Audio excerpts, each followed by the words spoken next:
I want to be very respectful of time here, and you've got a great presentation coming when I'm done from Charles?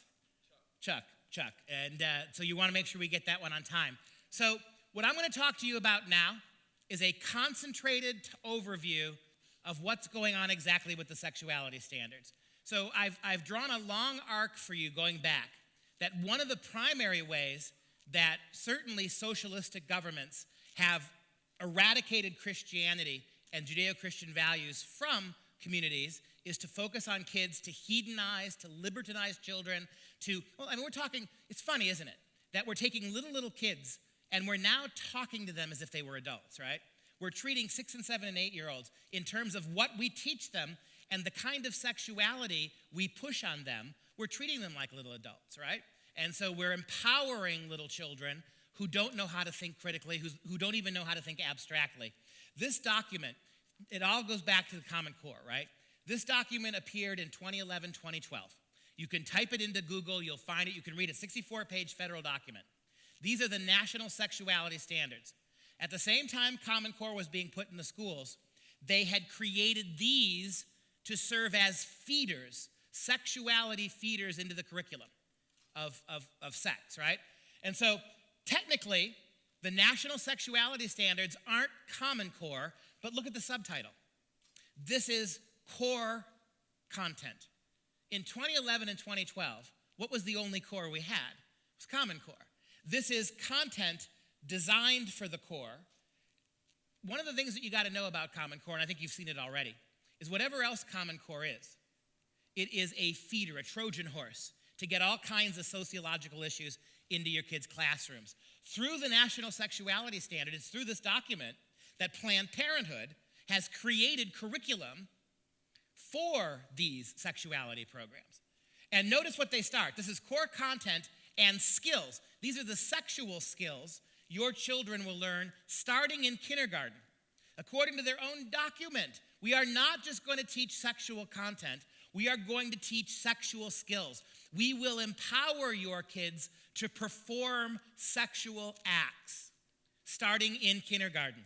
And if you open this document to the 4th page, when they created the National Sexuality Standards, they told you exactly where they took them from. These are the organizations and the documents that influence them, the Centers for Disease Control, but look at the last one. The Common Core State Standards for English Language Arts and Mathematics. We created this sexuality curriculum to be implicated and insinuated through the teaching of math and English and history and social studies. Do you understand now that we don't have health class for 5-year-olds? We don't subject 3rd graders to a biology course. In order to get comprehensive sexual education, that's what the comprehensive means. We're going to use every subject of the curriculum to push a sexual agenda, right? And so they've made it very clear. Why in the world would a national sex comprehensive program be focusing on English and math? Because those are the subjects, among others, that they'll deliver it to. Here's from the document. By the time your little girl is 7 years old, we expect her to be able to identify different kinds of family structures. So before she's 7, she will understand a single mom home. She will understand a lesbian home. She will understand a polyamorous home, multiple parents. By the time they're 7, they will be fully apprised of all the new ways of viewing family. And a 7-year-old will be required to demonstrate ways to prove that she has respect for all of those different families. Again, a 7-year-old who is too young to make critical judgments, a 7-year-old who cannot possibly fathom the implications of this, has to prove to the school that she sees them all as equally valid. This is pure brainwashing. There's nothing else to it, right? How about this? By the time your 7-year-old is a girl, she must be able to describe differences and similarities in how boys and girls may be expected to act. For a 7-year-old, she's going to have to be able to define how male and female are constructs. Boys aren't boys because of biology, because of God, because of their DNA. Girls aren't girls. It's just a made-up thing to oppress people of other genders at 7. And I wouldn't ask this next thing of college freshmen. It's too broad. But for 7-year-olds, they're going to have to provide examples of how friends, family, media, society, and culture influence the ways boys and girls think they should act. You see what this is about, right? It's about doing away with the idea of biological gender altogether. Boys who think they're boys only think they're boys because of our evil sexist culture who drills it into them. Girls who think they're girls believe that because they've been forced to. What we're starting to do at 5 and 6 and 7 years old is liberate your children from the idea of biology altogether. For children too young to know what that means. How are we going to this comes right from the document. How are teachers going to be forced to administrate these new standards? Quote, instruction by qualified sexuality education teachers is essential for student achievement. There are university departments of education across the country right now that before kids who want to teach high school math are allowed to get their certification, they have to take little modules on how to teach sex through math, or how to teach sex in English class, or how to teach sex in social studies class, right? So they have to train teachers. You want to be a geography teacher in high school? You're going to have to learn how to teach sex through geography. And finally, students need opportunities to engage in cooperative and active learning strategies with regards to the sex standards. So they have to get in groups, they have to talk among themselves, they have to do active strategic. At one school, I swear to God, it was a sophomore in high school, they all stood up and they were having a lesson in the middle of their English class about sex. The kids went to the front of the classroom, all the girls were brought up, they formed a circle, they started clapping really rhythmically and shouting vulgar euphemisms for vaginas. This is what they mean by cooperative learning strategies. Furthermore, according to the document, sufficient time must be allocated for students to practice skills related to sexuality education. It's not enough to teach them about sex. They have to be prepared to perform it. And students need multiple opportunities and a variety of assessment strategies to determine their achievement of the sexuality standards and their ability to perform them. That comes directly from the document. I live in Wisconsin. If you know anything about Madison, Wisconsin, it's considered the Austin, Texas, the Berkeley of the Midwest. Very progressive, very liberal. Received this last year from a dad. His son is a 6th grader. He's 11 years old, 6th grader. And during a semester course on colonial American history, the teacher stopped the class for 3 full weeks to give them a segment on the history of gender in the middle of a colonial history class. He said, my son informed me that they are studying gay rights now in their colonial U.S. history class, and this part of the class then expounded on the expansion of the new meaning of gender. This was not presented in an open classroom discussion format, which means kids could not ask questions, they could not argue, they could not debate it, they were told to learn it, and they had to regurgitate it on a test. This is the way it is in today's public schools, and he sent me the actual assignment from colonial history. Here are some of those genders they had to memorize. Something called coy gender. That is defined as gender that is when you think that gender doesn't apply to you. You think you're without a gender. Surgender. You think, this is Common Core math in action. Surgender. You think you are 100% one gender, but with more added. I mean, I'm bad at math, but that's not possible, right? Can't get higher than 100%. Surgender is when you 100% identify with male or female, but something else too. How about vapogender? Your gender is like smoke. It's shallow and disappears. How about mirror gender? This is one of my favorites. Gender that changes to fit the people around you. You're hanging out with the boys and suddenly you're a boy. Oh, you're hanging out with your sister, now you're a girl. This gibberish, this utterly unscientific nonsense is what they're doing instead of studying colonial history in this class. Verengender. It's the idea that your gender disappears as soon as you figure out what it is. The minute you decide what your gender is, you don't have it anymore. How about this? Egogender. Gender so personal, it can only be defined as you. How about gender blank? All you can think about when you think of gender is nothing. How about gyrogender? Being multiple genders but not understanding any of them. Do you see what kind of utterly nonsensical garbage this is? In the middle of a one-semester course on colonial history? This is how they're doing it to your kids. And by the way, you think it's not happened to you in Louisiana schools? How do you know?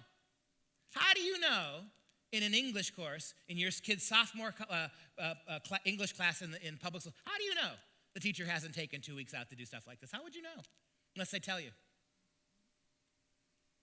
It's not, but Dr. Pesta, this stuff's not on the curriculum list. There are no books handed out on this subject, Dr. Pesta. My teachers can't be teaching it. Do you see that this has nothing to do with that?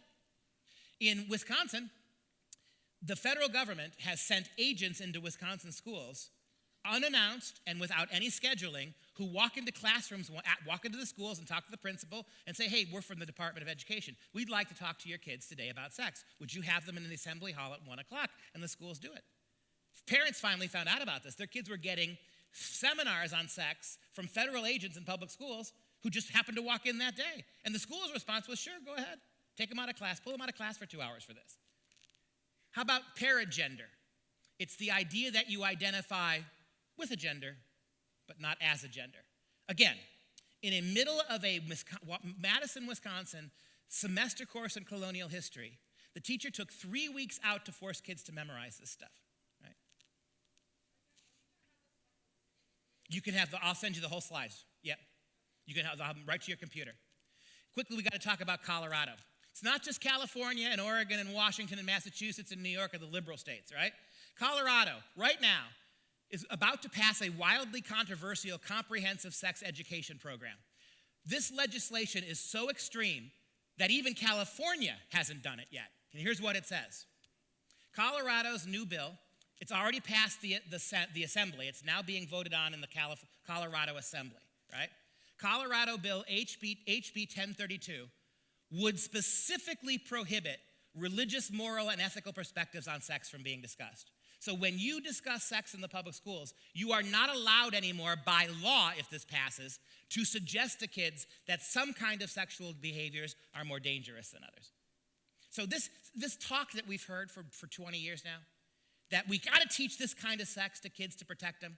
We've got to force radical sex education into the elementary schools to keep kids from getting diseases. Now they're telling you, if you dare to suggest that anal intercourse is more dangerous than regular intercourse, you could literally, under this bill, be sent to jail. I mean that. If this bill passes, they can arrest you in the classroom if you suggest certain kinds of sex carry risks with it. The bill forbids any emphasis at all on abstinence and sexual risk avoidance as the only foolproof method. If you say, and this bill passes, and you're a 6th grade teacher, and you tell kids, the only way you can be absolutely sure to avoid an STD or to avoid an unwanted pregnancy is not to have sex, that will now be a criminal act to say that to kids. If the bill forbids any emphasis on abstinence and sexuality risk avoidance as the only foolproof method against pregnancy, and even declares the bill that saying so in the classroom is against the law. HB 1032 would strip teachers, administrators, and school boards of the ability to choose the content of their comprehensive sex education curriculums and would no longer allow schools to be excused. So you're in rural Colorado and you're a concerned mom and the teacher says to you, the principal says to you, oh, don't worry, that stuff going on in Denver, it'll never come here. This bill passes, and if it ever passes in Louisiana, you will not be able to opt out of it, and you will not be able to determine for yourself. You will have to teach the state curriculum, right? And guess who wrote this radical sex curriculum? Planned Parenthood, right? And as I suggested to you before, what educational qualifications do they have? Why are we allowing private companies with radical agendas to write curriculum that the schools are adopting without consulting anybody? But that's what's happening. Colorado. Planned Parenthood's ready-made sex ed curriculum, which supports HB 10. In fact, the radical progressive lawmakers in Colorado built their law around Planned Parenthood's program. Listen to this new law promotes the idea that virtually any type of sexual exploration and experimentation is, quote, safe and healthy, unquote, no matter the child's age or biological sex. If this bill passes in Colorado, it will mean that little children who consent to sex on campuses, public school campuses, cannot be held accountable, nor can the person they have sex with be held accountable.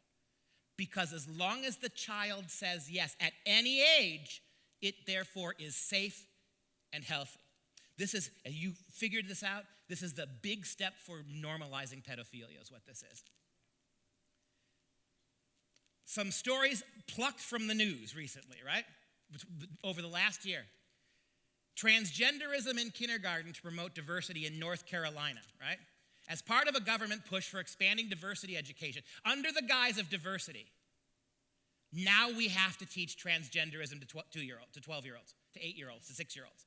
The argument is that diversity now includes transgenderism, and if we have to be diverse, then we have to start teaching the kids this stuff young. How do you get around the sex education rules of states? You don't call it sex ed. You call it health and human development. You call it health and human growth. You call it diversity initiatives. And therefore, you slip it in, and no one would think about it, right? As part of a government push for expanding diversity education in government schools, kindergartens in Charlotte, North Carolina will now be subjected to indoctrination on gender identity, gender expression, and sexual orientation, 5-year-olds, throughout their school day. The propaganda will permeate the curriculum. It will be part of every subject that they do. The Charlotte-Mecklenburg School Board voted 7-2 to expand the district's definition of multiculturalism and diversity to include radical sex for your kids. It now includes gender confusion, homosexuality, and as part of the new policy, government schools must, quote, intentionally incorporate, unquote, these ideas throughout all curricula, teaching, and teacher instruction. Every single kindergarten teacher has to now, by mandate, learn how to teach 5-year-olds sex and transgenderism through every subject they teach daily. That's January 30th, 1918. Transgenderism continued. Amid the furor surrounding the radical new indoctrination policies, Charlotte-Mecklenburg School Superintendent Dr. Clayton Wilcox issued a statement claiming that government schools were simply keeping up with the times. Ironically, he also cited an increase of more than 300% in suicide assessments to justify the changes. Since we started teaching transgenderism in the school, there has been a 300% increase in transgender suicides. But it's never the fault of the teaching. We introduce this stuff to kids too young to comprehend it. It drives them literally to the point of suicide. And then when they kill themselves, that's proof we need more of it. That is your progressive school system. Virginia School District, teaching biological sex is meaningless. Fairfax County, Virginia schools have decided that teaching biological sex is meaningless and offensive. You will not teach the idea that biologically male and female exist. Policymakers with the far left school board in Fairfax County, Virginia, voted overwhelmingly to teach children that their biological sex is meaningless. This is not gender is meaningless. Remember, you were sold a bill of goods on this? We're just talking about gender. Gender is fluid. Biology is a thing. No. In order to make gender fluid and all those categories I showed you, you have to get rid of biology.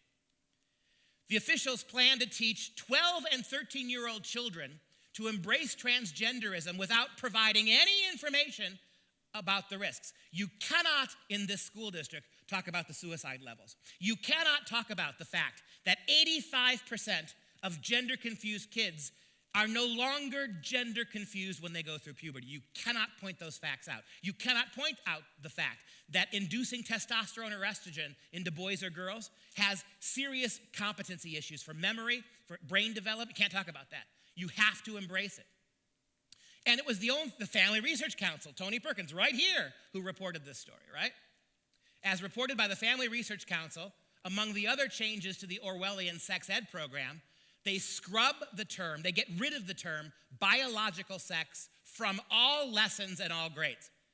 In biology class in high school, there will be no biological discussion of gender.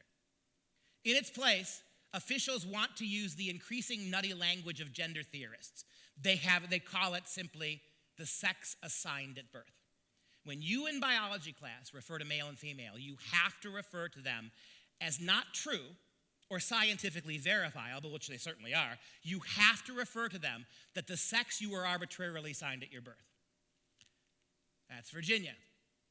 The latest scandal in Virginia education comes on the heels of another scandal in that state. It was recently reported on an outrageous video that shown to 14-year-old girls in Virginia's Albemarle district that was so sexually explicit, officials were warned that exposing the children to this quote-unquote mental rape was likely a felony violation of state and federal laws, but they showed it anyway.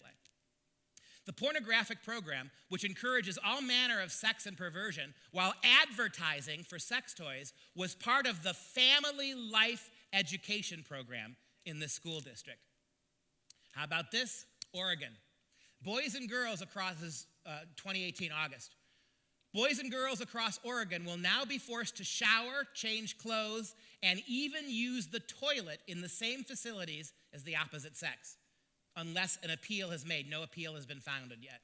Due to an opinion by a federal judge put on the bench by Barack Obama, all government schools across the state must allow anyone claiming to be confused about their gender to use the facilities of their choice. The judge said, for children, quote, to see or be seen by someone of the opposite biological sex while they are either undressing or performing bodily functions in a restroom, shower, or locker room does not cause a constitutional violation. Your kids by law, your little girls by law, must be forced to see boys engaging in bodily function and naked in the showers because there's no constitutional violation. That was Judge Marco Hernandez.